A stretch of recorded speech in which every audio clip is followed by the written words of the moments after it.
Welcome to the Authentic Man podcast. I am your host, David Chambers. This is a podcast for men who want more and less from life. More deep connection, more emotional intelligence, more self-awareness, and more great sex. And less heartache, less conflict, less overthinking, and less stress. Creating dating lives, sex lives, and relationships that are incredible and authentic. My deepest goal is that you, the listener, can take away what you hear in this podcast and apply it to your life so that you can experience greater happiness, transformational growth, deeper relationships, and profound sexual intimacy. I believe that as men, we are capable of so much more depth than we are shown or led to believe. So join me as we get deep into this.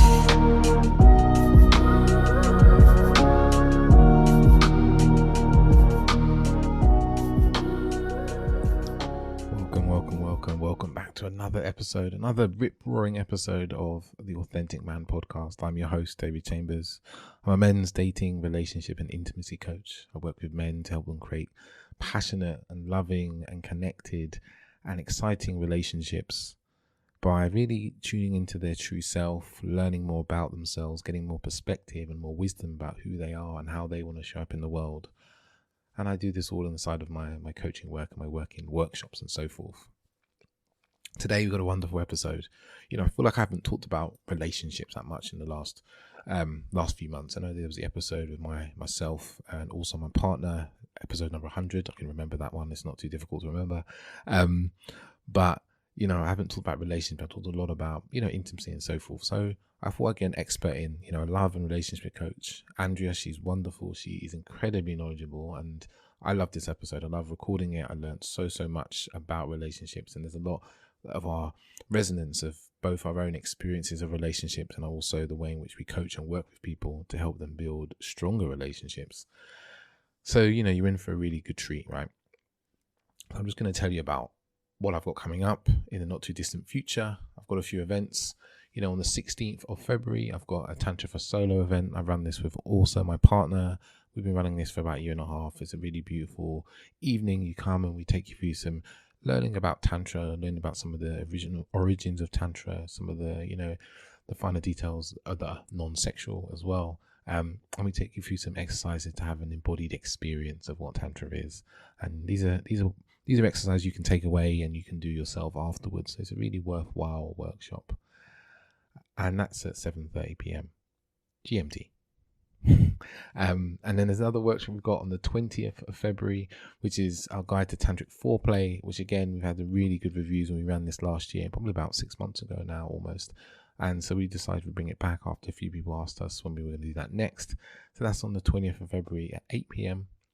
And I have another workshop, one I'm running solo, which is Masculinity Redefined, which is a new workshop for me. And I'm going to be spending a few hours with whoever wants to come to talk about masculinity, the kind of what is toxic masculinity, why men are not toxic, but just wounded, how men can show up in a deep, loving, caring and powerful embodiment of masculinity that's actually good for the world, that the world actually really needs and is calling out for in this day and age. We're going to go through all those things, as well as some of the myths and misconceptions of alpha males as well. That stuff's probably going to surprise you a bit because, we have a very preconceived idea of what alpha means. So that, yes, I'm just going to talk a lot about relationships and sex, how to lead, how to be a leader in your life and how to lead others. This is probably the chronic problem I see in men that I work with, is not leading their relationships, not leading their own lives and letting it just drift or be in the hands of other people. And this is something that really is something that as a masculine core man, leadership is a real key part of leading a life and having a life that is passionate and enjoyable. So that's on the 23rd of February and that starts at 7:30. And the last workshop I've got planned is in March on the 20th, just before my birthday actually. And that's a couples tantra workshop, which me and also run, which is really beautiful because we do a load of exercises to bring couples closer together into a deeper intimacy and feeling together. And that's a really important one as well. So back to this episode, all right? So some of the bits that you're gonna learn from today is like how to find a partner to build a strong and lasting relationship with. Like I think that's such a key point there, right? The barriers that we have to falling in love, signs that you're in a weak and wavering relationship. Why people get bored in relationships. How can you develop deep emotional connections in relationship? That point right there is probably on its own very much worth listening to, very much getting into in the episode. How do we stay vulnerable in a relationship? How do we keep a relationship alive and exciting and interesting and fun? you know it's just really all the bits you need when it comes to kind of getting yourself ready for being in a relationship and actually igniting more fire, more passion inside of your relationship as well. So it's a really beautiful episode, some really key points in here. So yeah, I think I don't want to gas on any too much longer and let you get into the episode, and just let you know, if you hear something interesting, let me know about it. Tell us, reach out. You can find me on Instagram at The Authentic Man. And Andrea's contact details are down in the show notes. So you can connect with her. You can follow her. Maybe if you want to work with her as well. I know she's got an up and coming workshop, as she mentioned toward the end. Sorry, a course for women around relationships, actually. So if that's something you're interested in, please get in contact with her. Without further ado, I'll let you get into the episode. Hello, people, and welcome back to another episode. And obviously another wonderful guest, a woman who I came across. I think we actually met at an event that I ran with a few friends maybe 2 years ago, when, in the world was normal and people used to go to events all the time and not think twice about it. I remember talking to her afterwards about some of the content we went over. The event was called Man Up, which is not about masculinity and so forth, but it was a mixed event. There were men, there were women. If I remember rightly, there's probably about 2/3 women, which is something that is always very interesting. If you do an event about men, lots of women want to come. But I imagine if you do events about women, lots of men are scared to arrive. But that's a conversation for another time. I'd like you to introduce to Andrea Balboni. She is a sex, love, and relationship coach. How are you doing today, Andrea? Great. Thanks, David. Thanks so much for having me here. It's good to be here. Yeah, it's great to have you. I know we've spoken a little while about having you on the podcast, so it's good to have you. And I feel like it just came together perfectly. I was thinking to myself, I've interviewed a lot of men in the last probably few months, and I was like, I want to talk about relationships. The two things I want to talk about are dating and relationships, and and then you kind of came up, and I was like, yes, we can talk about relationships, like building, exciting, passionate, loving, caring, safe relationships. Because I think this is something that we when it comes to the world of relationship, there's a lot of focus about the beginning part, like getting in. How do I find someone and get into it? And I think there's a real lack of information, a lack of teaching around building relationships, like something that's strong and lasts and is open and honest, because a lot of us have experienced the opposite of that. So I think looking forward to today's conversation. I think yeah, and just to kind of already go in there, it's really that initial phase. You've met someone. We'll assume that we'll focus on having already met someone and gone there. That those initial months or that initial year even is really, really fundamental in how you and can really determine the path of the relationship as well. So how you live those first few months, the first year of your relationship, can really set not just a pace, but also a way of relating, or a way of lovemaking, a way of creating something together that can really determine the longevity even of the thing, but also the quality of it, like how you're going to live the relationship moving forward. And we all want a solid base so that on that solid base, passion can happen, excitement can happen, adventure can happen.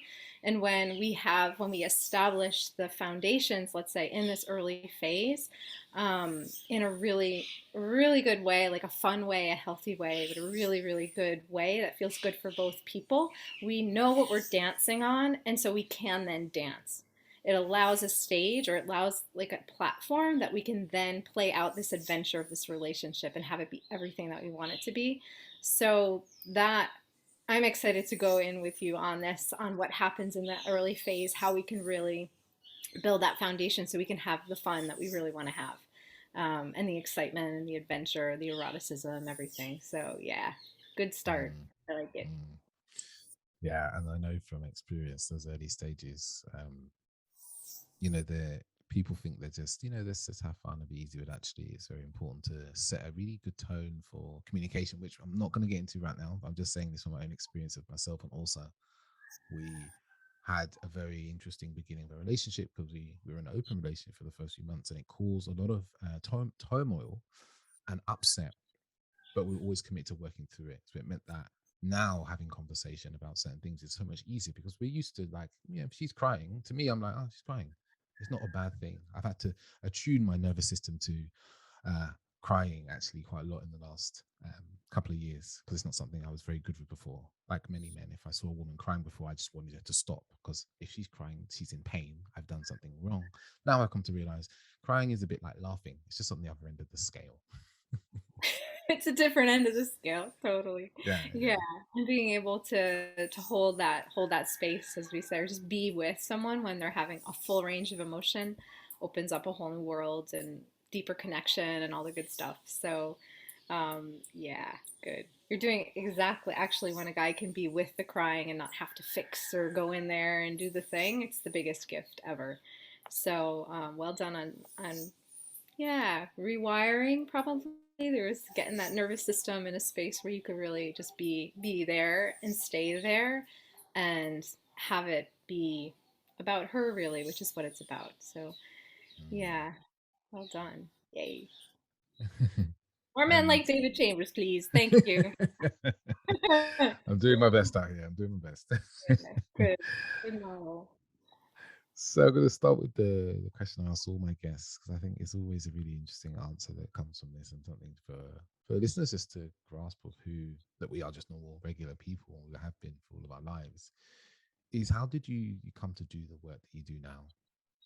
Yeah, so the story goes that when I was much young, much younger, when I was in my teens, I think of myself, or remember myself as being really passionate, quite, quite a feeler. Like I'm a real feeler and really interested in I would even say sex, but I grew up in a really conservative home as far as religion and upbringing. And so what I learned from that was that it wasn't safe to actually express yourself sexually or even as a woman. And so how that then manifested in my life was some deviant behavior, so sneaking out of the house for my first date, but then after kind of the initial flame of an early relationship when I was 16, um, was single for until about 26 or 24, something like that. So almost all the way through university, and then met someone, had a relationship for 4 years, which was great, and never expected again another stint of being single for like 15 years, pretty much, and stop start dates, a lot of dating, taking breaks from dating, and I just couldn't kind of crack it. And so, whilst I had this part of me that felt like it was more and more lying dormant or getting pushed down or away or didn't have a way of expressing, there was this desire to be in a relationship as much as I was good at being single, let's say. So, it took me um, to finally say to myself, right, I need to go deep, and I need to go deeper than these self-help books. I need to go deeper than the blogs on this or that. None of that really kind of resonated with me anyway. And so, and I couldn't identify where that depth would come from or what it would be. And so I had a career that was very different from this. I was in design, which was fun. It was digital, so it was innovation. It was a space that was amazing. I had a great social life. I was living in New York City, then I lived in Japan, I lived in Italy. Like I had a great my life was amazing, but I never had a relationship, which was the thing that, especially over time, I knew that I wanted most. And um, there was a lot of support actually around staying single, being single. A lot of people will say, "Oh, there's a stigma against single people for being single," but I actually experienced the opposite, which was reinforcement from my family. It's okay if you're single, that's fine, which for better for worse. And then also the community, that being in a big city, but I knew I really wanted a partnership. So went deep, discovered Tantra, um, rewired my whole nervous system, my whole way of being with sex and sexuality, and my relationship to men and masculinity through the world, through the tantric teachings, through tantric philosophy, and then eventually also modern psychology and neuroscience kind of came into play. And so that really helped me move forward in my personal life. Let's say with I began to date, it felt easier rather than torturous, which was what it was for a long time.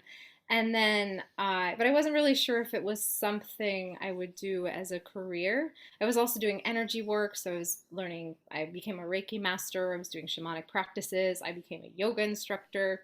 I never actually practiced, but I got yoga teacher training, and it kind of was just following this golden thread. And then finally, it coalesced into a way of working with people that would encompass all of that, and they called it coaching. So I was like, okay, call it what you will. That's what I want to do. By that time, I had managed to find a partner, get into a relationship that felt really good, have it be passionate, erotic, sensual, but also really, really healthy, really, really beautiful, really stable. So there was the adventure, the excitement, all of it. And I'm like, if I can help people get this, if I can do this after practically a lifetime of being single, then I'll help anyone who wants, hands down. And if I find this person, which I did manage eventually to do, I will dedicate my life to it. So that's my story. So that's what I did. I shifted from design into into coaching, therapeutic coaching. We call it. I call it sometimes, but yeah, that encompasses all that stuff. It's good. Wow. Wow, what a journey, to because as you said, like sometimes there's a lot of stigma about being single.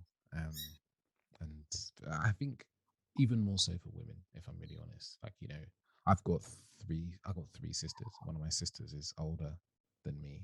She's 9 years older than me. I always forget. Um, and it's that constant like, oh, you'll meet someone soon. Why have you met anyone? What are you doing? Kind of thing. And I've kind of seen it as I've grown up happen to her as we've moved through the years. And those sorts of comments, people don't realize that there's a knock-on effect to people. Like, yes, they think that, one auntie thinks, us harmlessly going, oh, you'll meet someone, oh, I know someone, blah blah blah, but they don't think that actually maybe there's another 25 people saying this to that person every single month or every time there's a family occasion. And it can be quite draining. I kind of compare it to, in my mind, I traveled in India a few years ago, and Indians would often just walk up to me in the street and be like, hi, where are you from? And, harmless question. But no one ever wondered to themselves how many other Indians had walked up to me that day and asked me that same question. It's compare it a little bit to that kind of effect. It's a lack of compassion. But, you really turned anything around with your learning, with your studying, with your going in.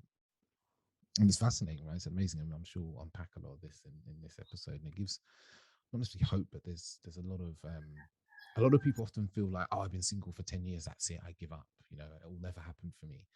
Mm. And as you said, you went deep and you did the work that you enjoy doing. I really hear there's a real passion, enjoyment that you took from the tantra work, the energy work, um, and are now giving that gift to other people.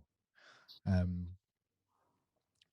I'm interested to know your thoughts from your personal experience and from your experience of coaching. What was stopping you from finding the sort of love that you were looking for, the sort of deep, exciting, passionate relationship, and maybe some similarities to see in what you see in your coaching clients as well? Yeah. So now I can hear that question and answer it. And just what you were saying before about your sister, people would always ask me that, and I would say, the frustration building. If I knew, I wouldn't be single anymore, would I? Right? So it's kind of like, so it took me a really long time to go in there and really understand. Because if you asked me flat out, I remember my mom asking me, are you gay? And I'd say, no, I'm not gay. It's not, I don't question my sexuality. I actually feel, pretty comfortable with owning that I'm, a heterosexual cisgender female. So it wasn't it wasn't that. And then if you ask me flat out, she would say, "Do you like men?" And I would say, "Yeah." But there was, I think, what eventually I uncovered over time were a few different things. One was my idea about men being untrustworthy, and so some of it was trauma passed down through my family. So there's ancestral kind of, let's say, experience passed down definitely through my family. So there was a deep distrust of men in general. So it was really taught that I had to be hyper independent and be able to walk out at any minute and do things on my own. And um, great for the for being independent and on your own and all of the rest of it. I did that, nailed it, right? Great. Now I'm done. I can do that. What's still there is there still so one of the things that was still there, very subtle, because I wouldn't have ever been able to consciously say, oh, that's the thing. It definitely was still there where I didn't feel like I could drop in and trust. I couldn't drop back and trust a person, a man, to come into the space and do what needed to be to hold himself, to hold the space for me. It took quite a long time for me to trust myself enough and remember that I knew how to take care of myself if I needed to, so that I could relax back and actually allow someone to step into that space. And I don't want to say show me what they got kind of thing, because that carries with it a lot of kind of loaded expectation, but reveal to me what they're about. So people, when they show up in your field, you get a sense for how they are. You have an experience of them, and then there are so many different layers and parts of them that you get to know over time. That's the beauty of the unfolding and the blossoming of a relationship with anyone or anything. And I never let people get that far, men, let's say, because I had great women. I always had kind of like my women around, really supportive, and a lot of women I know have not had that experience, so I recognize that as. But I never had guy friends. I never really wasn't friends with the men that my friends were with.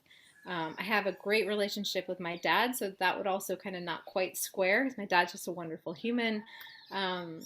So it's kind of like a complex answer in a way, but it's also quite simple. I just didn't feel safe enough to allow in a man into that space because of early childhood conditioning and then cultural conditioning on top of it. So I went to an all women's university, which was really supportive, again, of women being super independent and doing it on their own, which was fantastic. And then, again, not much experience of men actually. Now, now how I describe it is power with.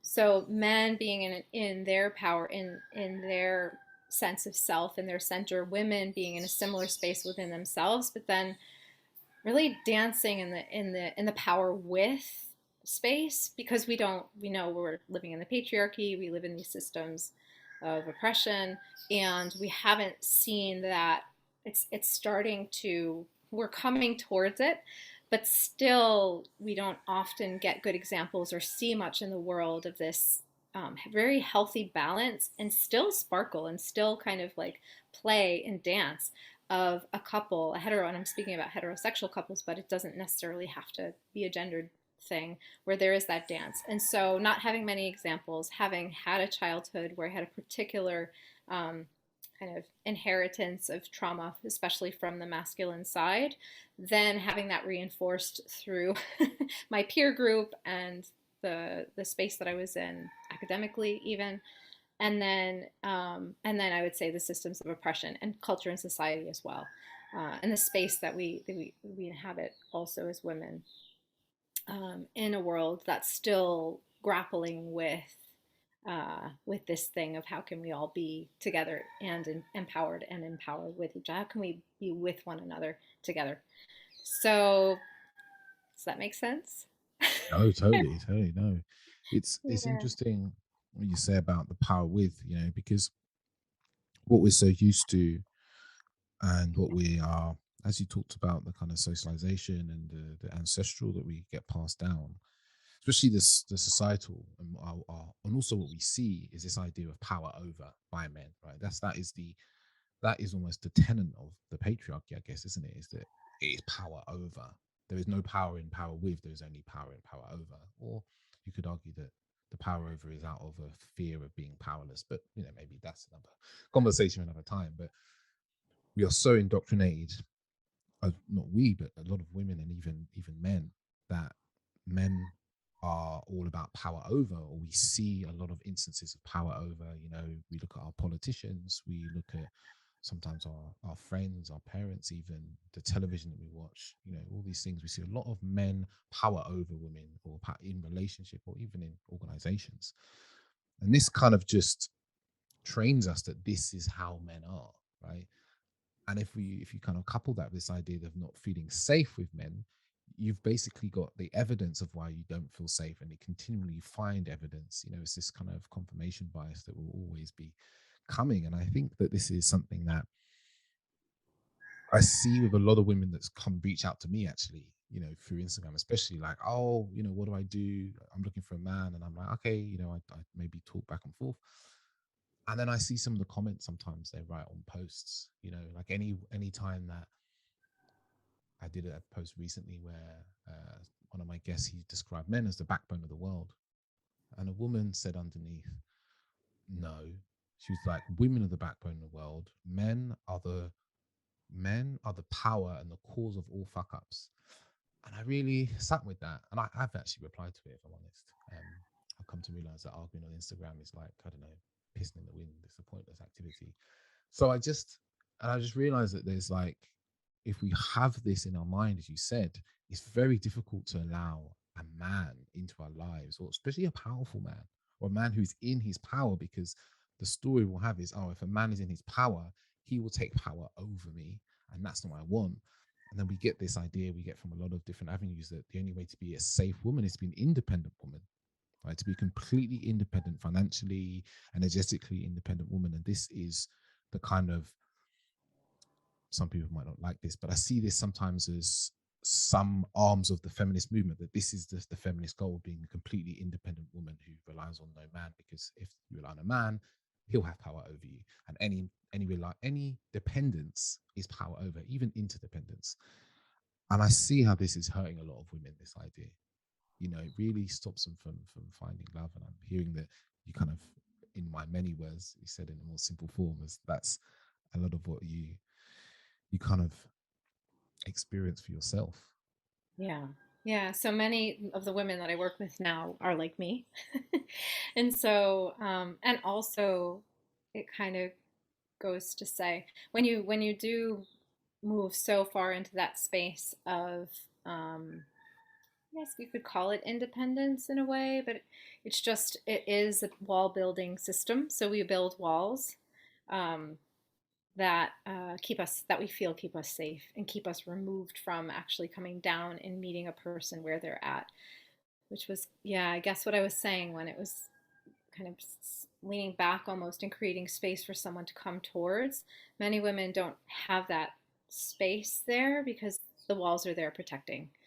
Um, and you could say, you even alluded to, okay, maybe for good reason, because what we see in society and culture and what's been reinforced in the stories we continue to tell, um, don't aren't yet. It depends on, again, where you kind of are in the world, but they don't necessarily give us much direction or space or understanding of any other way. So we don't live in a society or culture necessarily that's relational focused. It's Mm. much more on individualism and individualistic ways. Um, I kind of, yeah, and so it will, many people will say, oh, that's the patriarchy, that's one of the things, and capitalism together. So those are the gifts of that. Um, is this hyper individualism. And actually, and everyone knows this, we're human. We live and thrive on interconnectedness. That's why we're having a conversation now. That's why people are listening, because it's this interconnectedness that really keeps us good. and happy and healthy. And yet, at the same time, there's always this drive for separation, individualism, striving, thriving that is um, there is a space for some of that, but when it goes into hyper mode, then you do isolate, become walled off, and the walls are there. And good luck on coming, on leaping over. And what also can happen is women. I'm reading a lot and studying with Terry Real, who's an incredible relationship kind of therapist in Boston, I think he is, and he'll speak a lot about grandiosity, where we put ourselves into the one up position um, to keep ourselves safe, really.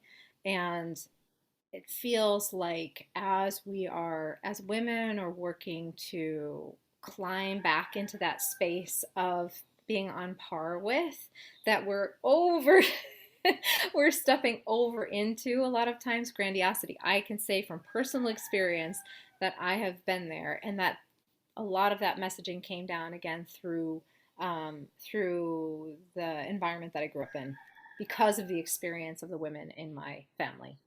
And so I've learned, like you, I've rewired my nervous system to be in a different space with men and how they show up, and so that I can not um, so that I can be there with them.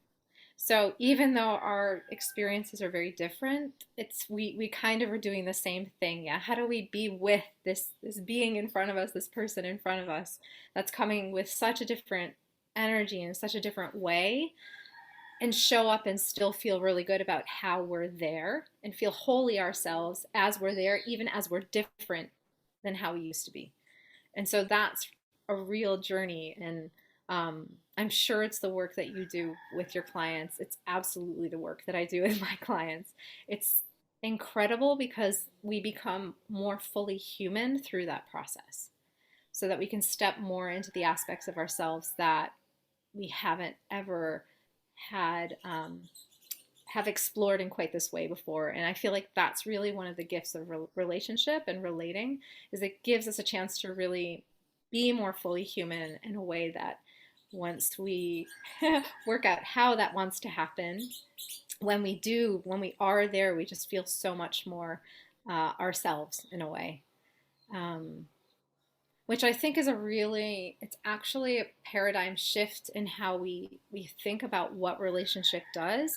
Because if we used to describe the person that we were with as our other half, some people still use that. A lot of people probably still use that, yeah.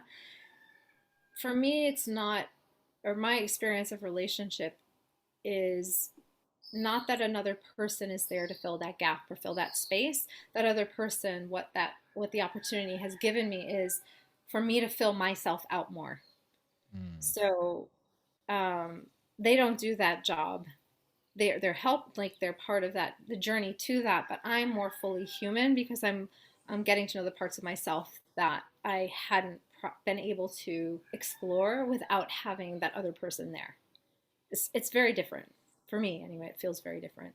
um, and so it's a togetherness journey as much as it is an individual journey.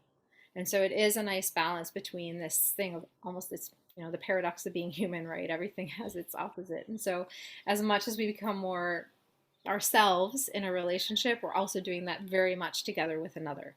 And so there's that dance between kind of the aloneness of that journey, but the togetherness of it at the same time. Does that make sense? I'm becoming Mm-hmm. quite philosophical now. No, no, it's perfect because, as you said, no one, there's a lot of emphasis on self development, right? Everywhere. And I had a conversation with a guy called Brian Reeves, and he put it really well. He's like, there's a lot of emphasis on self development, but there's not enough emphasis on relational development, like how we learn to relate to one another and connect with one another. There's a real lack in that. And that, in fact, is a skill. It's a skill set we must learn because most of us have never been taught this or seen good examples of that as we were growing up. And I say this, everything you say about women, I see in men as well. With men, I work with building up walls, trying to shut people out. I see all those things. And ultimately, when we are in relationship, because there's another human and we have reactions towards the other human, it's almost like It reflects back on parts of ourselves that we may have never seen or never had the opportunity to experience because we haven't had another human there for us to react to. It's like there's a book that I really love and I've read numerous times, Conversations with God. And in the book, if I remember, I probably butchered this quote, but it's basically said that you can't really know yourself until you're in relationship with someone or some other thing. Because if you're just sitting in a void, you don't know yourself. You're just sitting there in your void and you don't know what you are. But as soon as you put a table or a glass or a phone or a person in front of you, suddenly you have a different experience to have of who you are. And those things, it isn't always easy to learn and to kind of navigate through that. And I want to change tack slightly, actually delve into the whole idea of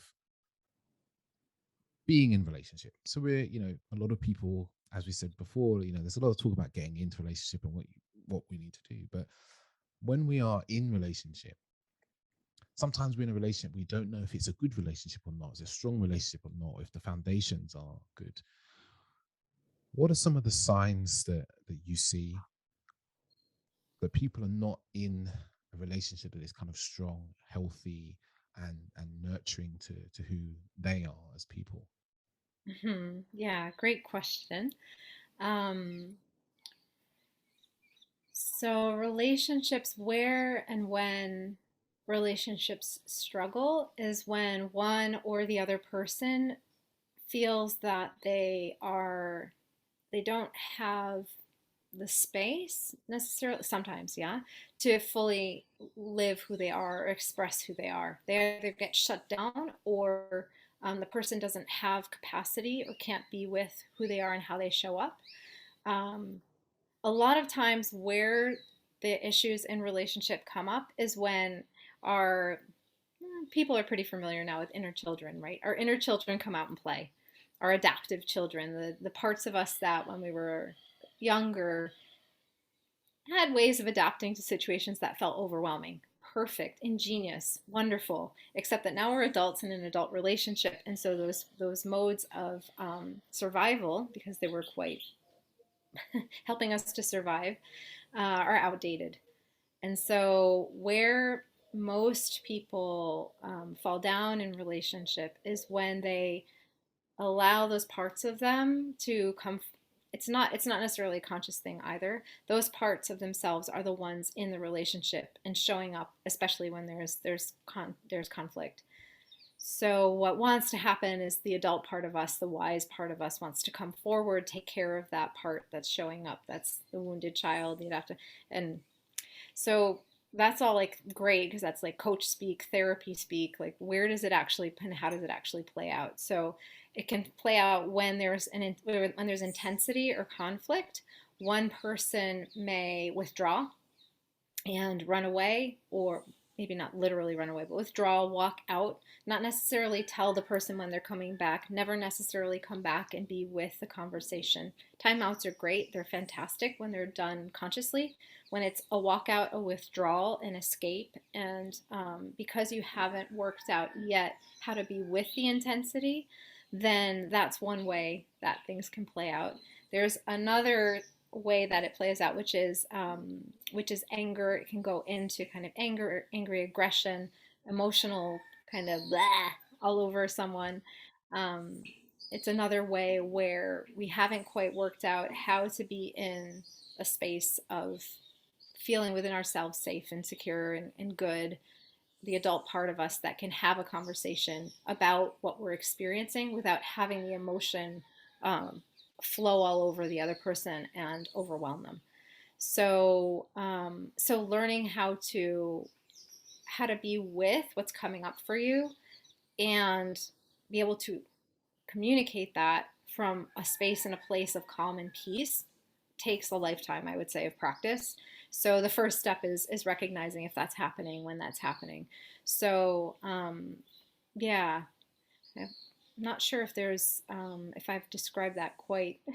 That's just kind of one example of when we can see in relationship where people fall down, is that they haven't learned the skills, because part of it is an awareness. Okay, this part of me is showing up, not the wise adult part of me. Like this kid is showing up. So that awareness of who's showing up and what are they doing? What game are they playing at? Are they being manipulative? Are they using kind of, this overflow of emotion? Am I withdrawing? All these different tactics that, because we haven't learned any other way to be. So, okay, recognizing that's what's happening, choosing to step into a more adult space, the first step, and then the skills and the tools that we never really learn, but you can learn because now people are teaching them on how to relate, how to be with yourself, how to be with the other, how to communicate, how to understand when you're what's happening, what you're doing to avoid intimacy or to avoid that intensity or to avoid or not have to feel certain things or be with certain things.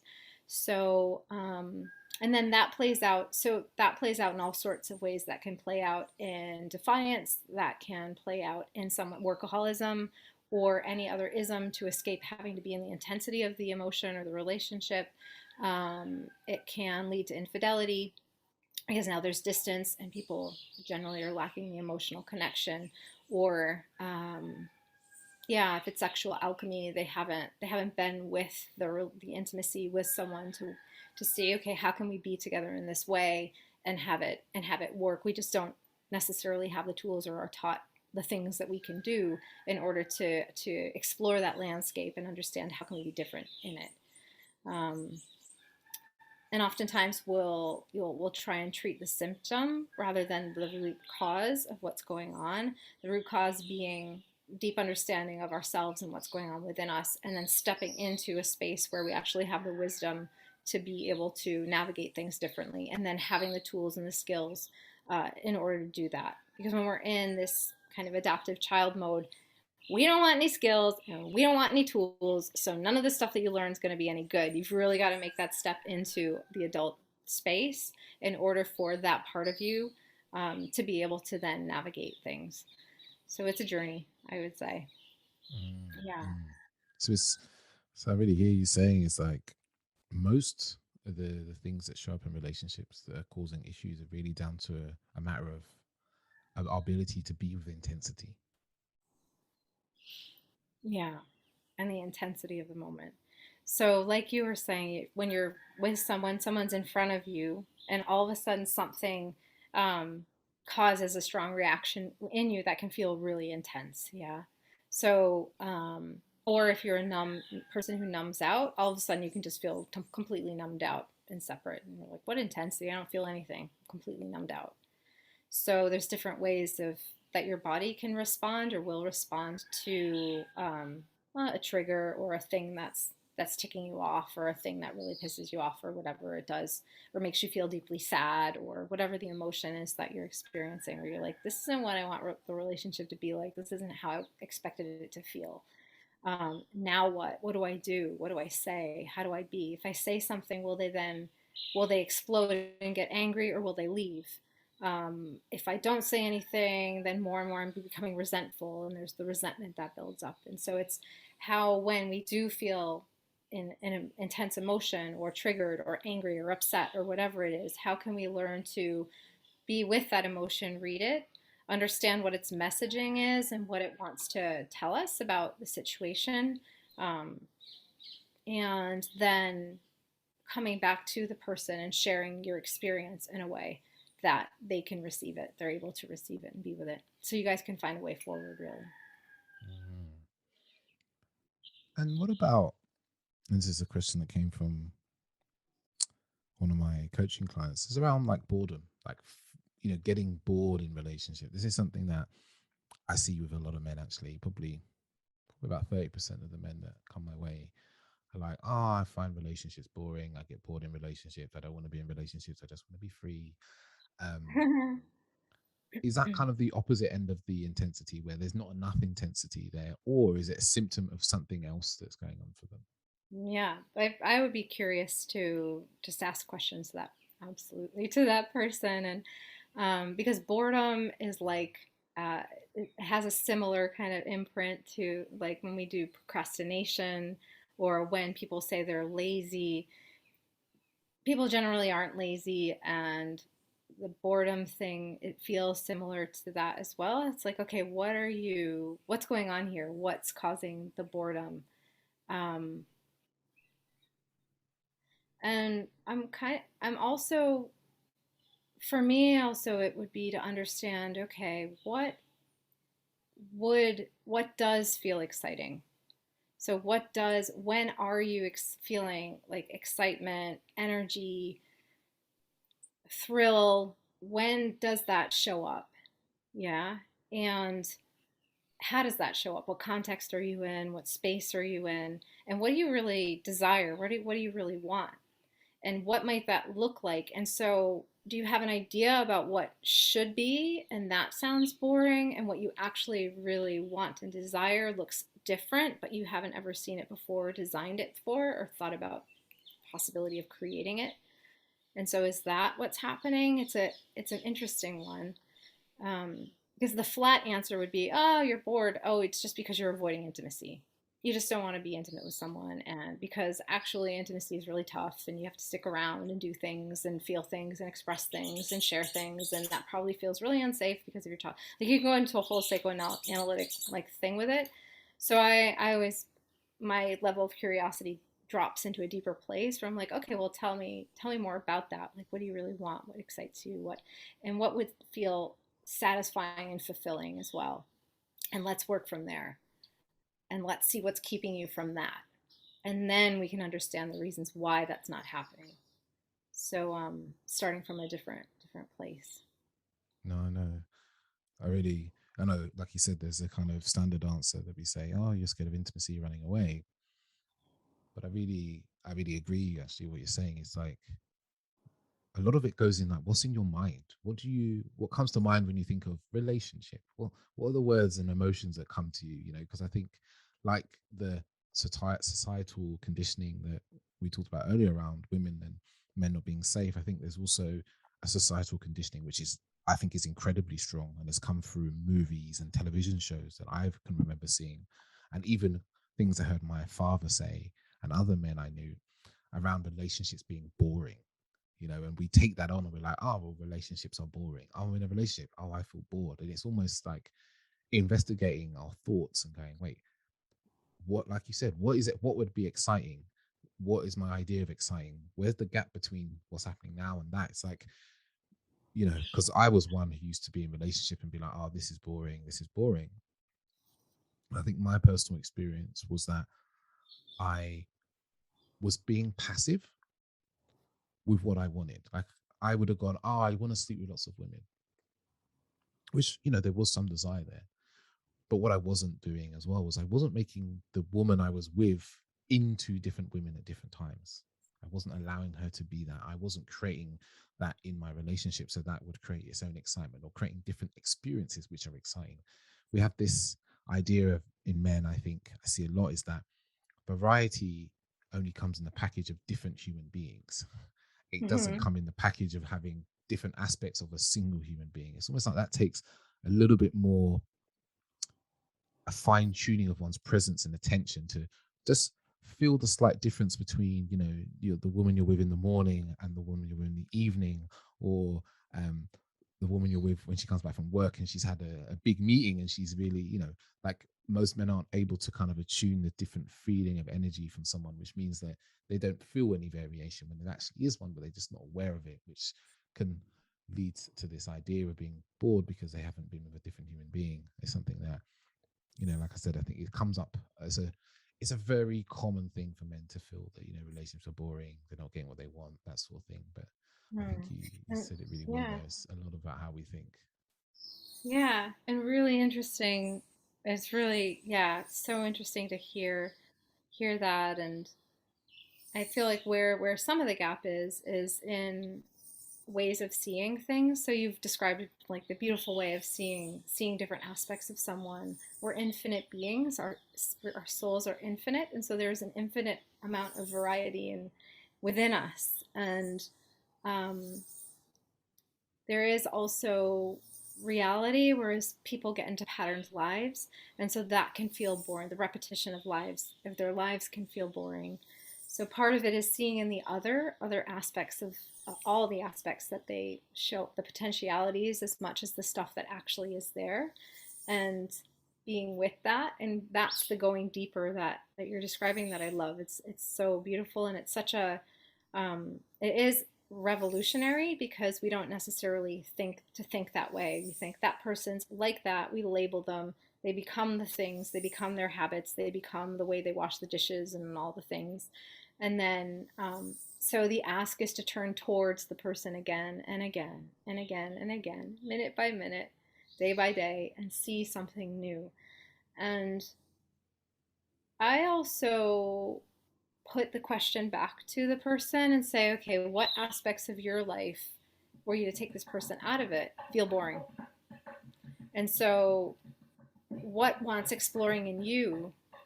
Maybe it can happen through the other person, or maybe it happens in other aspects of your life. Where is what's going on here where you've this zest for life, or like the the salt of life has gone, and what might want shifting there?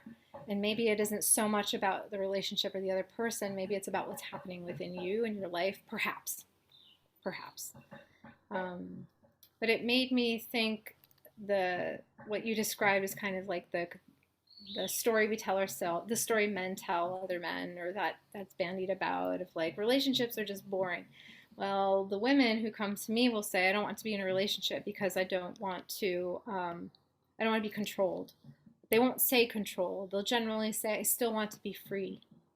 I still want to be able to travel and do what I want. And so I feel like the women generally have inherited this thing of, when I'm in a relationship, even though they won't necessarily say it, maybe it's not quite this, but I'm not conscious in this way, but am I now going to have to be staying at home, doing the housewife thing, even though they have careers, and they wouldn't think I'm going to give up my career. There's something there that feels very much like, now I'm in a relationship, I've got to stay in some sort of space I don't want to be in, and have to do this thing and feel constricted by it.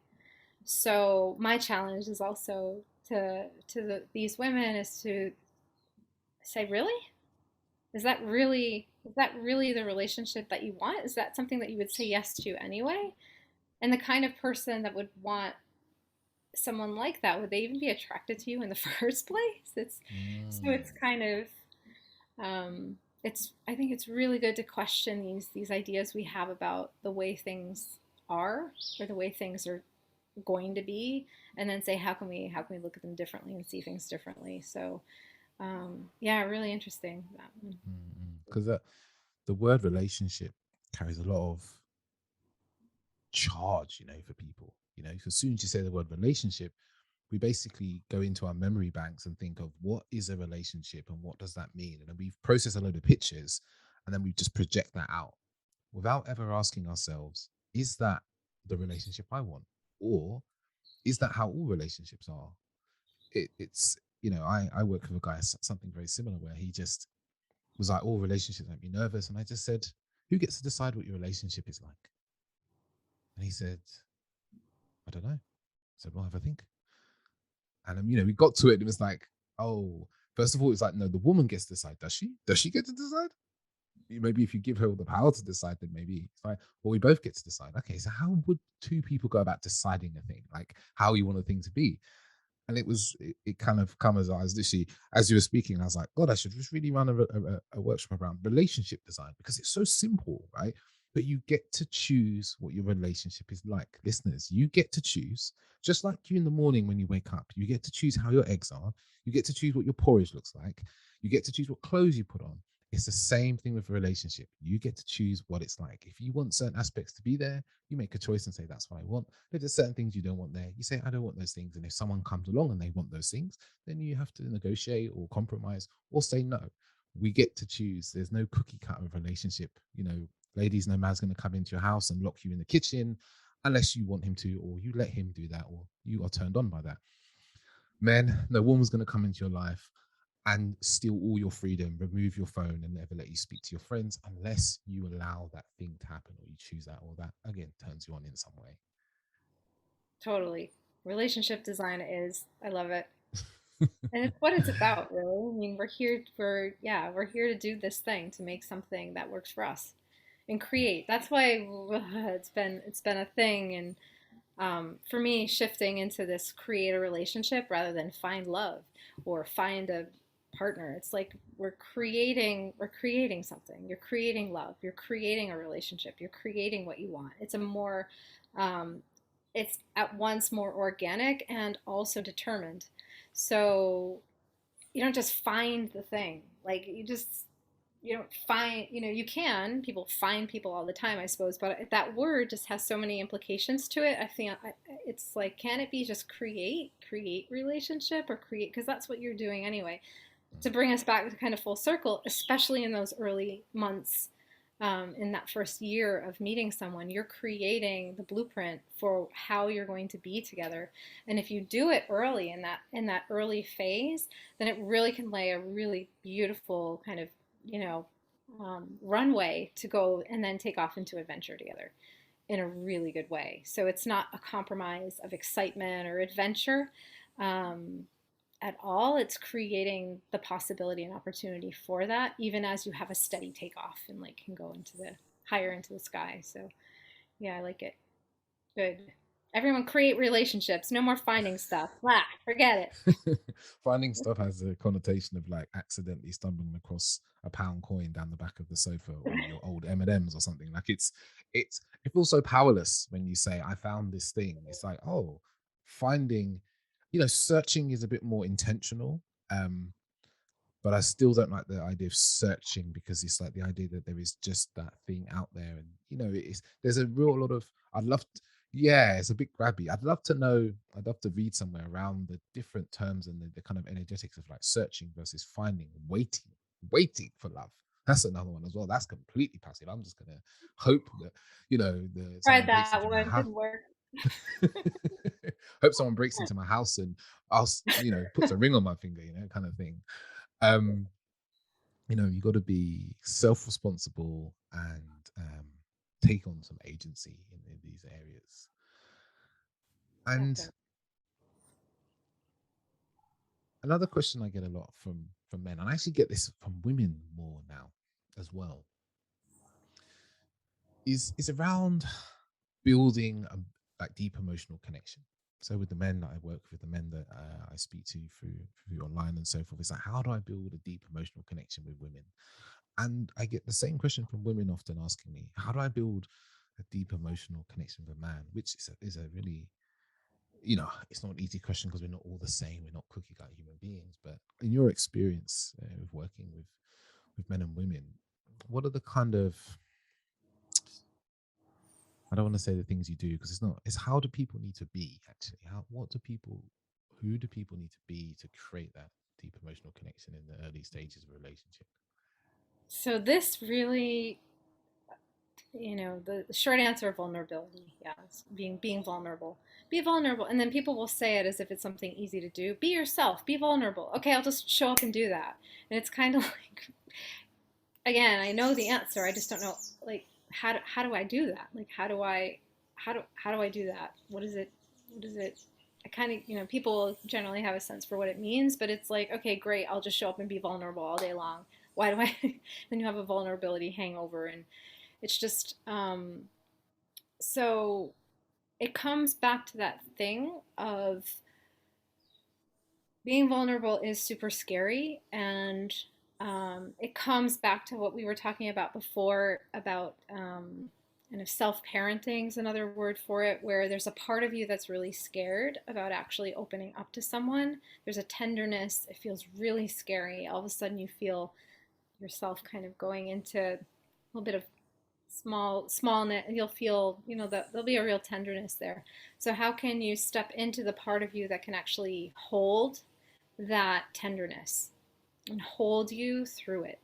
And it wants to come from within you. So it is a bit of a practice of understanding that it's just a part of you that's really scared to go there. There's another part of you that's actually ready and willing and can do it. And some of the practice is, if that part of you that feels like it is ready and willing, but it doesn't feel quite strong enough, learning how to get some support for that part of you, and building that power, building that support so that you can be with this other part of you that's really scared And when you've done that work with yourself, then you can show up in front of someone else, be able to hold that scared part even as you open up. So when we master, I don't know if master's right. Again, I will say over and over again, it is a lifetime of practice because I teach this stuff now, and then in some areas of my life it's become easy, in other areas of my life I'm right back there, dissociating, running away, withdrawing, going into myself, feeling, so it's like it's really, if you do that in this life, if you just do that in this lifetime, amazing. And it may take a few more lifetimes. If you're going at my pace, you're going to need a little bit more time than just the next 50 years. So it is, easier said than done kind of thing, which is why when people are just like, be vulnerable, it's like, yeah, okay. And it's tough. And it is the key to greater intimacy. However, I would say there is a bit of qualifying that we want to do. So if you push yourself into oversharing or going so far and opening so much of yourself up, then you actually can do some damage because you've opened yourself up more than you're ready for. So that also is part of that kind of adulting or self-regulation or taking care of yourself, is knowing how much you're actually ready for and taking it slowly. Like you don't have to share your whole, and it's not usually appropriate. It'll overwhelm perhaps the other person. So knowing what feels safe within you to share, and then also being attuned to or attenuated or kind of in tune with what's happening with the other person and feeling into how much they're ready to be there with you, and understanding that some people are really new at this, like you described in the beginning, when a woman would cry in front of you, or when maybe it's your partner now would cry, it can feel really overwhelming and you don't know what to do. And so it can be a gradual kind of learning how to be in that space, just as the opening can be gradual and the vulnerability and the sharing can be gradual. It's like the small steps are beautiful in how they're done. And then also knowing that as you open out, what will happen naturally is a kind of contraction again, a closing. So we breathe in and we breathe out. The sun rises and then it sets. There's a natural kind of rhythm that will happen. So you can open gradually and then there'll be a little bit of contraction again. It's okay. Open up again, go there, let yourself come back in. It's also allowing it to not have to be this full on anything. It can happen naturally in stages over time, and that will build trust, that builds connection, that builds safety. The person will, I would say, most people, when you take the first step and open, will respond back. Not always, because not everyone is can go there, but if there is a possibility that they will go there, they will. So yeah, it's a bit more nuanced than just the being vulnerable. And it's kind of like, and let's recognize that that's pretty tough, and it can take a lifetime, plural, to get there. So starting now, little by little. Yeah. Mm. I love what you said there about, so many things I loved in there. You said how, we've got to start off slowly. We've got to do little things. It's almost like a muscle we must learn. Vulnerability is a muscle. We have to learn to flex it in the same way. If we went to the gym, we would pick up the light weights to start with, and we take a rest. The contraction you talked about, we take a rest in between, and then we'd maybe pick up a bigger weight afterwards, and we'd know there would be a slight bit of pain afterwards. That's that almost. I'm going to coin this at this moment, but maybe someone's called it. It's like a vulnerability remorse afterwards. Are we like, oh, we've been vulnerable? Oh God, I did that last night. What are they going to be thinking of me? That's what kind of comes in afterwards. Um, and I'm interested around, you talked about kind of overwhelming someone. And then you also talked about, when someone isn't open back. I do really believe in the leading with vulnerability. It's a big thing I say to men a lot. It's like lead with vulnerability. And I'll preface that with vulnerability isn't just words. It's also actions. It's also just being present sometimes. It's vulnerable just to listen to someone. But it's not just words, it's actions, it's in your being.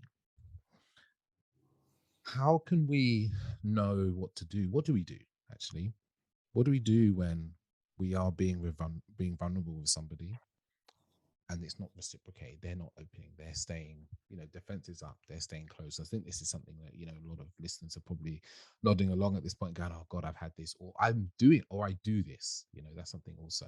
Like, what do we do when we're being vulnerable and the other person doesn't quite open up? Hmm. So for me personally, it was important um, to know that someone could go there. And so the with my partner now on our first date, he went there and he shared that he doesn't usually share this way with people, and it's not like he shared his whole entire world. He shared something that felt for him really, really vulnerable. And so from you can say in a way for me it was easy because I saw that um, early on, and then still in that same space of that first meeting with him, there were a lot of questions there still, but I saw that there was that potential and a willingness to go there, even if it was uncomfortable or you didn't really know how. For someone who isn't, you'll feel it. So if someone isn't able to even receive what you're saying, some people will be able to receive, and like and you've already said it, some people will be able to be in that space and receive, and that's already kind of like a baby step towards opening up because they can hear and receive and really, really hear you.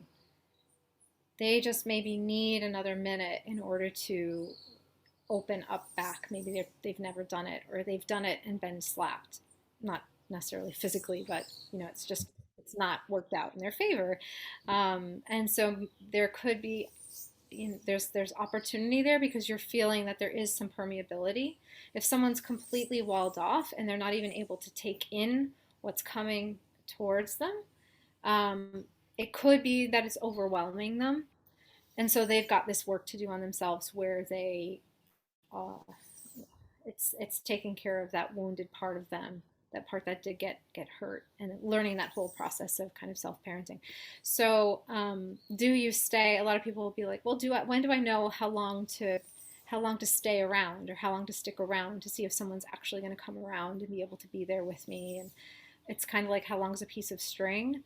However, I would say if there is and a lot of people will say, I see the potential in the person, so I don't want to go, but they're not taking action. They're not actually committed to whether they're ready or not ready, or it's just too painful for them to actually move in a different direction. That's your decision to make. Okay, do I want to stick around, and for how long? How long feels good? And when does it stop feeling good? When does it stop feeling like, right, there's just no movement here. I'm gonna have to go and step out. It's tough. It's not an easy decision, and it's not necessarily clear cut. Um, and so if it feels gray, it's because oftentimes it is. And if it feels cloudy and murky, it's because oftentimes it is. And so growth can happen together in relationship. Both people need to be willing. Mm. If one person chooses to grow consciously or do the work and expand, then generally what happens is that other person will come along, they'll start to come along, or they won't. And then it becomes very obvious over time, the gap, the distance happens, the gap happens, it kind of answers itself. In the very early phases, you want to, I would say, feel in for that permeability. Even if the person can't necessarily share back, can they listen deeply? And if and as you ask, and so what are how are you responding, or what's there for you, and if they're able to share, fantastic. If they're not quite able to share, to be able to verbalize, I don't it's early for me to share, is a good sign as well, because that person's aware enough that they need some more time. Mm. Yeah, I wish I had a That's more simple answer for you, but it's yeah, feels it feels like, as everything, there's complexity, more than we like to think. yeah, it's so complex because ultimately, when we want to be vulnerable and the other person can't, I think sometimes we try to force the person into being vulnerable by being we pour more in, and then we kind of lead to their overwhelm. In the idea, if we keep pushing that they'll open up.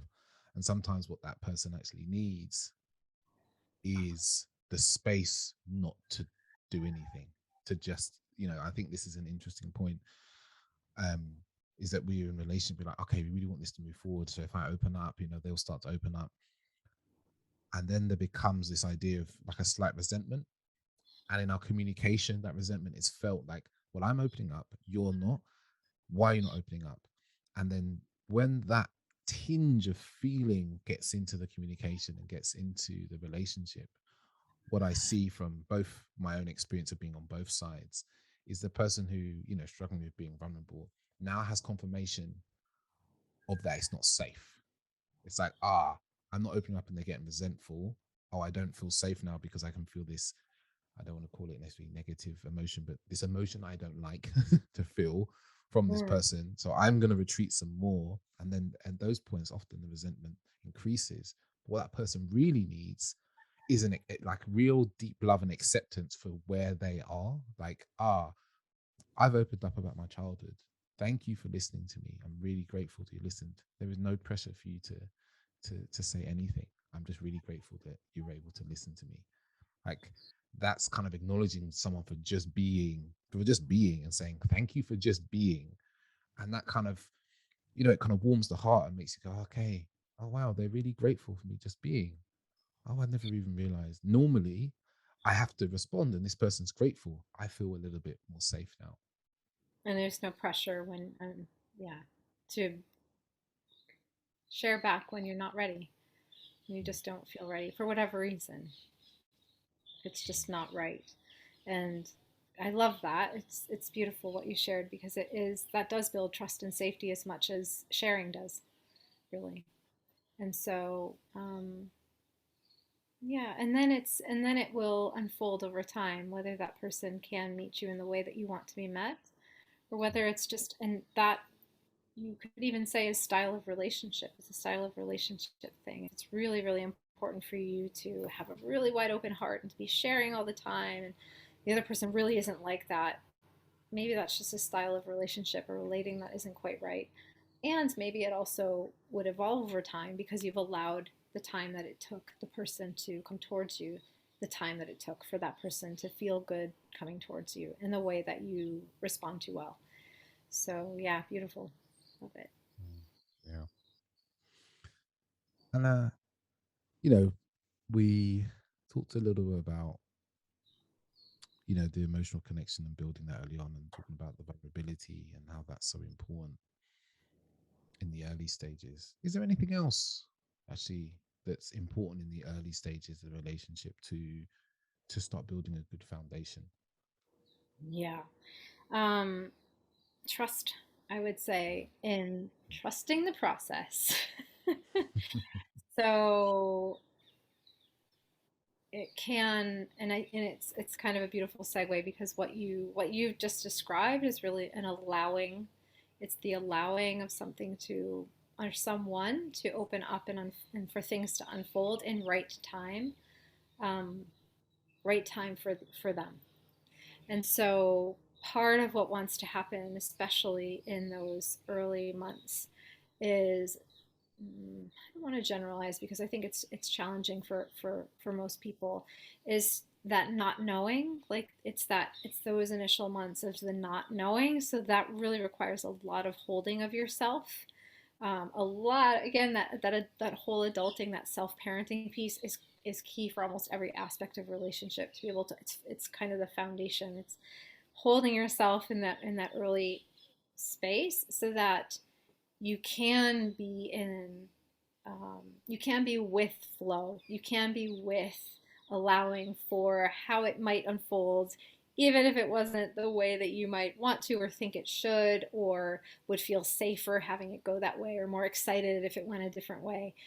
It's really being with how it's going, and it's like surfing, right? You give into the wave kind of thing, and where is this wave going to become something, or will it kind of go, and being okay with whatever happens.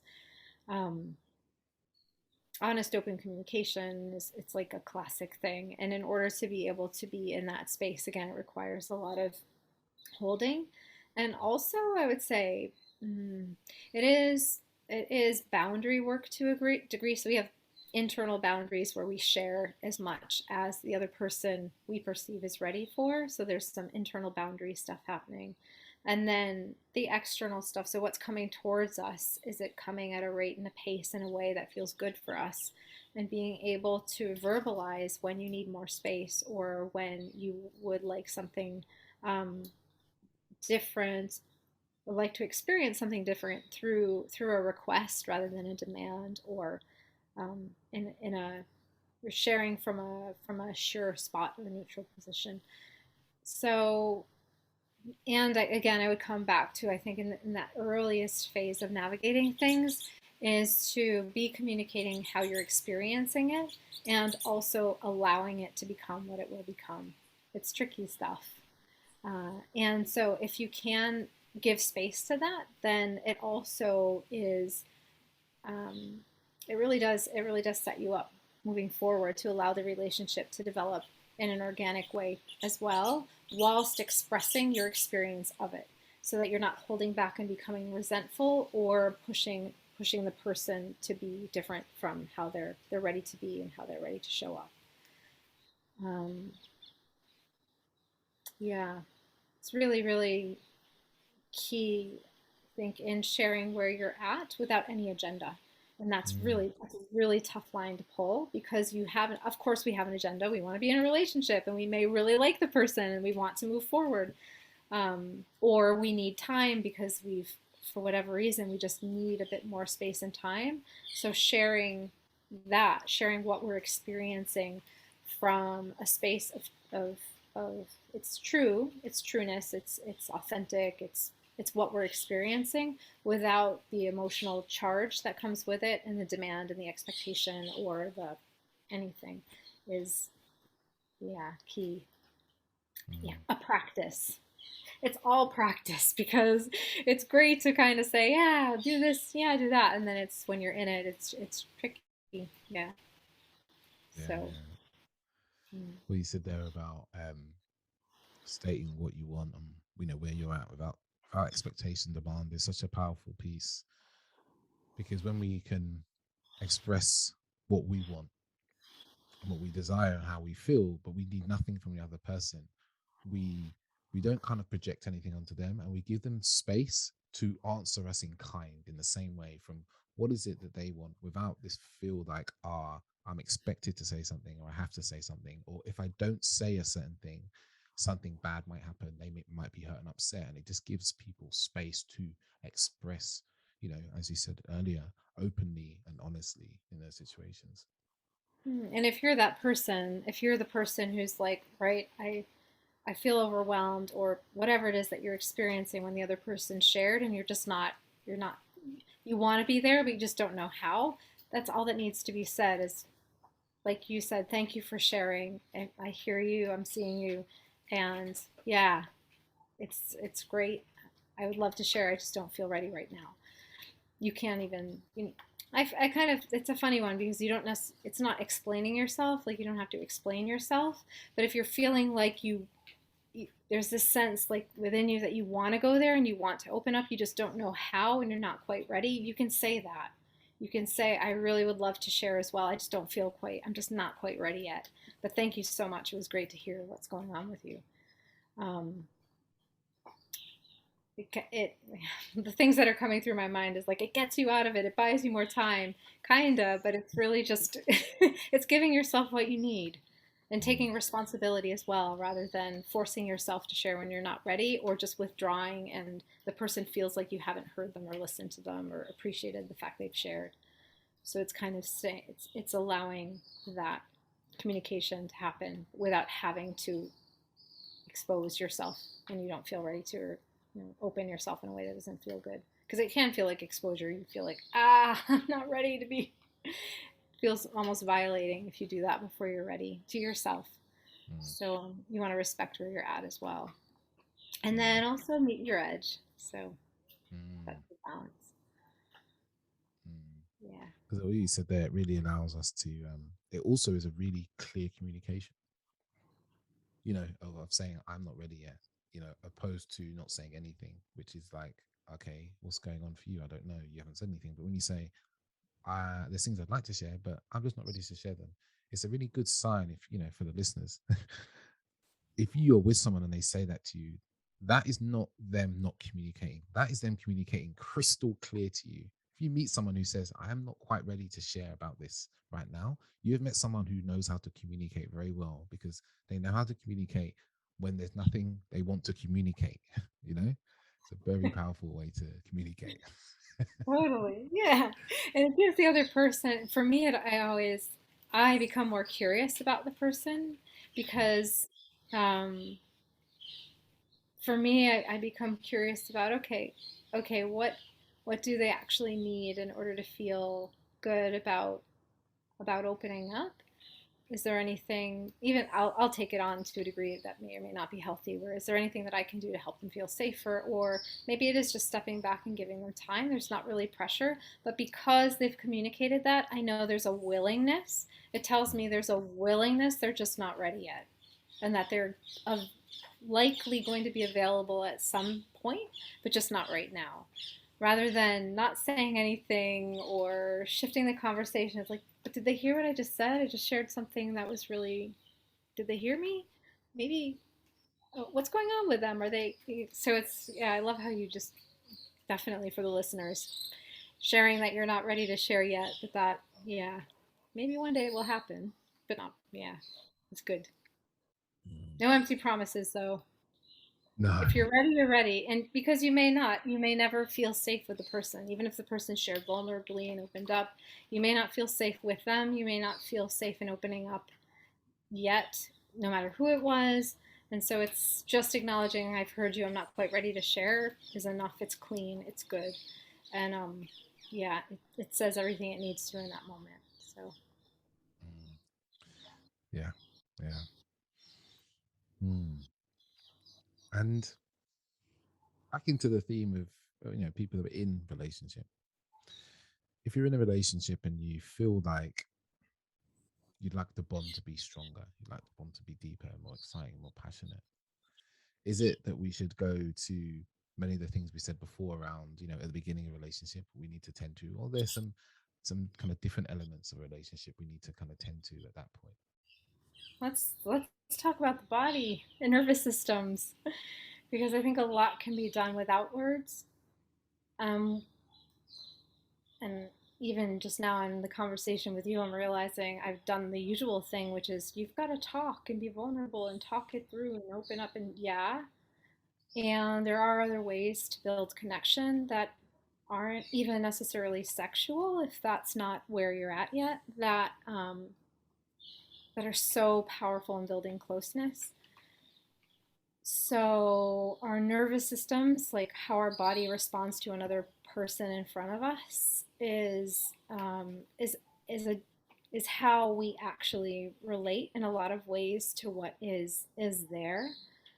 Um, and we'll talk about nonverbal communication, and people will talk about things like that. But really connecting with someone through their body and through your body is powerful, and that can be done in different ways. So yeah, these are some of the things I learned in tantra, and then even afterwards in some of the coaching and therapy trainings that I've had, like eye gazing, that where you really just are connecting with the person through soft focus and staring into each other's eyes beautifully for even just a few minutes. Just breathing together, um, which can be as simple as holding each other and just synchronizing the breath. So you can do that. You can do that standing, just putting your arms around one another and feeling each other in that way, or it can be spooning, um, or putting one hand on your heart, one hand on their heart, and they do the same back and feeling your heartbeats and your breath again synchronizing. Those, especially before communication wants to happen on a verbal level, if your bodies come into tune with one another and come into sync, then you'll feel a connection and a closeness in ways that don't always need to be supported by words. So, another thing that is really powerful can be the space in between words. And this is something that, in my experience speaking to you now, you're exceptional at. You allow space in between our words and in between the conversation for things to really land and be felt. And that helps. It's helped. I'll speak from personal experience. It helps me drop down into my body and to take a minute and to be in the space with you, just being in the space with you without having the words fill that space. And so I feel more connected to our conversation and you as a result. So yeah, so those are some other ways I would say of connecting that are extremely powerful that we hardly ever talk about at all. Yeah. Mm. Mm. Yeah, no, they're really powerful. It's like just giving people the last thing you said there. It's like giving people the space to speak. Giving them some room around their talking and not being kind of jumping in. And even when the urge is just to stay and listen and be present is an amazing way to deepen. And yeah, the eye gazing exercises. I think they're incredible because it's not something we would normally do. Eye contact is this kind of weird thing that we know we should do, but we also told we shouldn't do for too long, and then it brings up a lot of emotion for us. This eye contact, and we don't even we don't pay much attention to it. The uncomfortability that we feel with eye contact sometimes, like, oh, someone's looking at me, I feel uncomfortable. Why am I feeling uncomfortable? What is it about this that makes me feel uncomfortable? How would I like to feel? All these sorts of questions. And it's beautiful in a relationship because we can sit and be like, okay, this is someone I love and I care about. I'm looking at them. I feel uncomfortable. Where do I feel uncomfortable? Maybe my chest feels tight, my stomach feels something. Oh, why do I feel this way? Oh, they're looking at me. The attention is on me. I feel uncomfortable with attention. Why do I feel uncomfortable with attention? And we can really, this is like, as I say sometimes to my partner, also, it's like, this is doing the work in real time, you know? It's like you're self-learning in the moment and being like, oh, I feel uncomfortable because the attention's on me. And maybe when I was a young kid that, when there was a time I was at a party and the attention was on me and then I cried and I feel bad and I don't like attention on me. And it's like suddenly you realize I don't need to do that anymore. I'm safe here. Mm-hmm. Totally. It's good. And then for me, there also is that oversharing element of the eye gazing practice or thing. I mean, if it's an intentional thing where you're like, let's stare into each other's eyes for 2 minutes and hold a soft gaze and see what comes up and be with it, that's one thing. And then it's holding someone's gaze for a bit longer than normal, where they actually feel that you're seeing them and you smile and they feel seen and like a human, and that's a beautiful thing. And then there's the overshare, where it's neither of those two. It's kind of like you're really staring someone down, and you're in their space, and they really don't feel like. And for me that it it's again that boundary work of knowing when actually is it too much. When are you kind of overspilling onto the other person in a way that's overwhelming them? They're just not ready, or it just doesn't feel good for whatever reason, and you're actually not doing that job of regulating yourself and taking care of your own emotions and your stuff. So it's a good one, the eye gazing thing, because it can happen in different ways and manifest in different ways. And so if you feel like, if you're listening and you're like, I've tried that eye gazing thing and it just feels creepy or weird, it's like, okay, well, maybe it is, you feel like invaded because someone has come into your space in a way that you're not ready for and doesn't actually feel good, and it's non-consensual. So they were just looking at me. Well, it's really difficult to say I didn't consent to that because they were just looking at you. Just ignore them. So it's really easy to invade someone's space that way and get away with it when actually it feels the other person just doesn't receive it well. So yeah, yeah, the shadow side of eye gazing. Whoever thought that we. I have I tell a short story. I don't know, boss. He kept really strong eye contact, and I remember when I first realized this during an interview with him, I was like, oh, I quite like this about him actually. And I remember once someone interviewed the company I was working for, and one of the reasons they said they didn't take a job is that they felt really uncomfortable with the level of eye contact that he maintained. And I always remember being like, yeah, I can understand that. But, you know, once you get to know the guy, you realize it comes from the most beautiful and kind hearted place. He just really wants you to know that he's really here with you listening. But, you know, for some people, they're just, like you said, they're not ready for someone to come so close to them, you know, to step over that boundary that might be, you know, a bit further out than most people or not. So I have a few quick questions. I know we're really running with time. A few quick questions. Well, they're not quick questions, but I want you to answer them quickly because I'm really interested in your perspective on these things.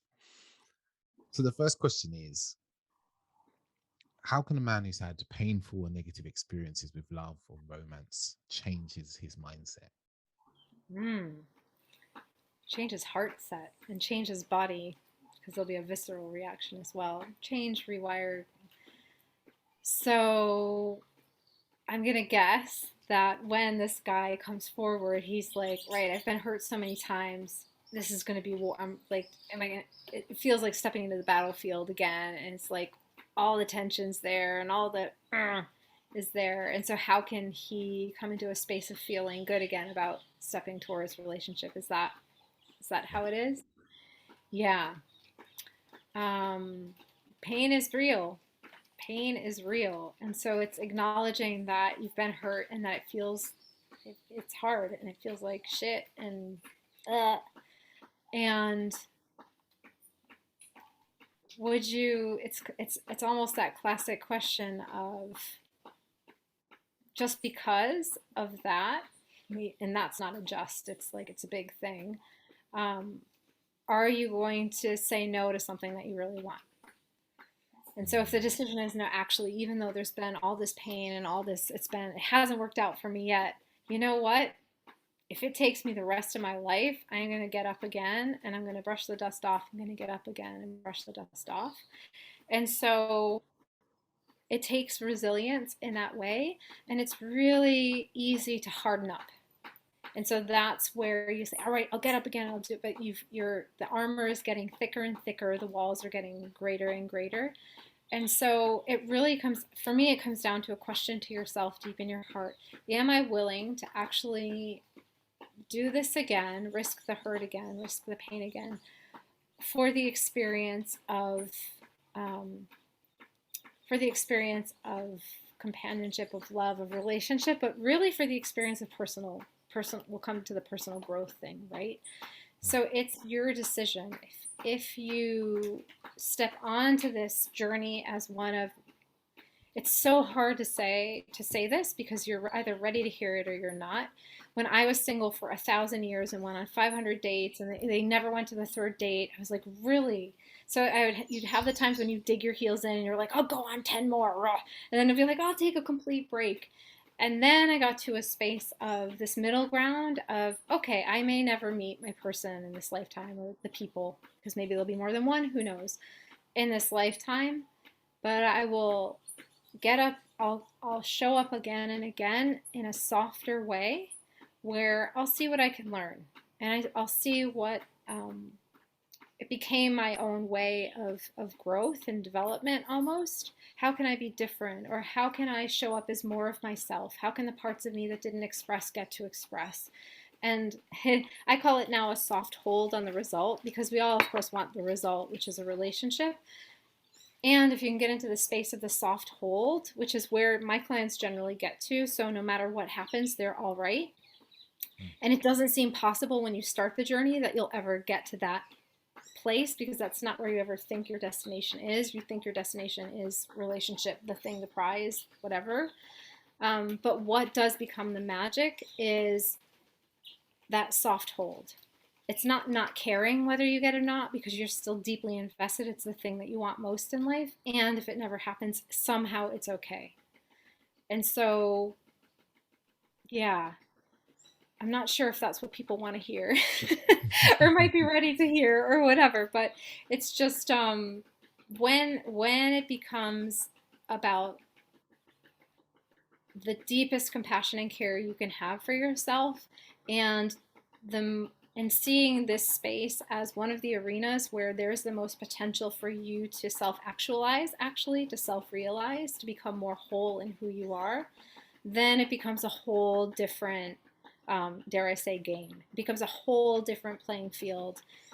It doesn't feel like life or death. It doesn't feel like black or white. It becomes something totally different. And the journey in and of, like the cliche of the journey in and of itself is the thing. Yes and no, because you do still always want that thing in the end. However, that the space of not knowing whether you're going to get it or not, instead of hardening up against it, you soften into what may be, and who you will become in the process, and who you are becoming in the process. Yeah, make sense. Mm-hmm. No, it's wonderful. You know, Yeah. it's like keeping an openness, and the resilience is like you have to know that it might happen again, but you have to stand up. It's a bit like I describe with clients is, babies when they are learning to walk, they don't give up after the second time. They keep trying. I've got a little nephew, and I literally seen him try and stand up hundreds of times in a day to walk. He doesn't suddenly go, "Oh, I'm done with this walking. I'm just going to crawl for the rest of my life." It's having that sort of mindset of, "Oh, I can do this again," and that what happened before doesn't mean anything. I don't have to bring that forward. That's I love Exactly. what And you I said. think you just hit the nail on the head. It's like, what do I make this mean? Like, why can the kid keep getting up and falling down and getting up? And he doesn't make it mean that, oh, I fell down twice, I'll never walk. Like, oh, look at that kid. He's 2.5 and I'm only 2 and he's already walking. He's running and I'm still here falling down. Like, it's all the things we make all the things mean. Like, Mm. but look at all my friends. They all got in a relationship. Like, they're lapping me. They're on their second or third marriage or whatever. And it's like, but me, I don't even haven't even had one yet. Like, what the heck? Then it's what we're making it mean. And again, I speak from deep personal experience, day to day, still showing up in different parts of my life where I'm making stuff mean all sorts of things, and that's what really holds us down, is what we make it mean, and how, yeah, and how that makes us feel. She generally isn't so good. Mm. So, Mm. So the next question is, what sort of conversation should we be having in the early stage of dating to lay a foundation for a kind of growth, loving, connected, passionate, exciting relationship? Hmm. So I would say, rather than what are the topics that we talk about, or what, although those can be important because you want to understand, are we headed in the same direction, and is our plan to get there, or how we get there, the same? So shared values, and then the journey, yeah, all that stuff's great. Where I always feel is gets there anyway is deepening in. So by deepening in, it's like you start a conversation about a thing, and then, okay, well, how was that for you? I went to Mexico and I had a great time. What about Mexico did you love? Well, I went there with my friends and we had, you know, kind of in parting ways a bit, and we had a great time. Tell me a bit more about your friends. So you're kind of, what about your friends do you like? Oh, and how does that, when you're with them, how does that make you feel? Oh, then, okay, Mexico, is it because you like different culture? So you can go really deep in, instead of kind of skipping all around the place, surface level. You can go really deep in on what can start off as really simplistic, to understand what's underneath, what's underneath, what's underneath, what's underneath, what's underneath. Really start with any starting point, that will get you to, without having to sit down and be like, what are your core values? Mine are honesty, integrity, and like, you can get there just through kind of the conversation by going deeper and deeper. Tell me more about, what more have you got to say about, what did that mean to you? How did you feel when you were there? Um, and also, of course, you can share your own. A similar experience I had was, what else did you discover? What else did you love? Kind of thing. Kind of like deeper rather than wider. Yeah, down with don't cover lots of different things. Cover the one thing very deeply. Yeah, because you'll get to the core value and the meaning and all the stuff that you really want to, like, what you really want to know. Like, is this person on the same wavelength as I am? Like, do they love kittens, or do they whatever it is? Are they mean to animals, or whatever it is that you've got as your values? You'll get there. Without having Okay, to last. ask them that, because I think that's where people feel like they're I feel like I'm being interviewed, or it's like a CV because people will say, "What's your job?" and then, "What are you doing here?" and what. So instead, just having a conversation where you go deeper in, and something quite simple will give you all the information you need without having to go through the CV. The checklist. Yeah.